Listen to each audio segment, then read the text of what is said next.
আপনি কি জানেন সূরা লাহাবের প্রথম আয়াতটা আল্লাহ পাক রব্বুল আলামিন কেন দিছে? সূরা লাহাবের প্রথম আয়াত, তাব্বাত ইয়াদা আবি লাহাবি ওয়া তাব। ধ্বংস হয়েছে আবু লাহাবের দুই হাত এবং সে নিজে। আরে ভাই, আবু লাহাব তো পাথর নবীজিকে নিক্ষেপ করছিল এক হাত দিয়ে।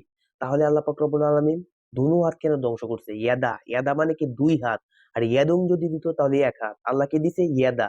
ইয়াদা মানে কি? আপনি কোরআনের বিরুদ্ধে সরাসরি অবস্থান করবেন, তাকেও আল্লাহ ধ্বংস করে দিবে।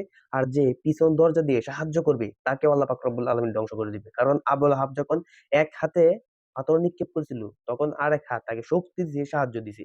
এখন যদি ভাই আপনি নিজে ইসলামের বিরুদ্ধে অবস্থান করেন, আপনাকেও ধ্বংস করে দিবে।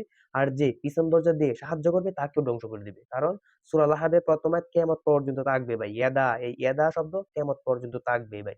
তাহলে ভেবে চিন্তে কাজ করেন। আপনি সরাসরি বিরুদ্ধে গেলেন, ধ্বংস করে দিবে। আর যদি পেছন দরজা দিয়ে সাহায্য করেন, তোমাকে আল্লাহ পাক রব্বুল আলামিন ধ্বংস করে দিবে। তাহলে আজকের পর থেকে সাবধান থাকুন, বিরত থাকুন।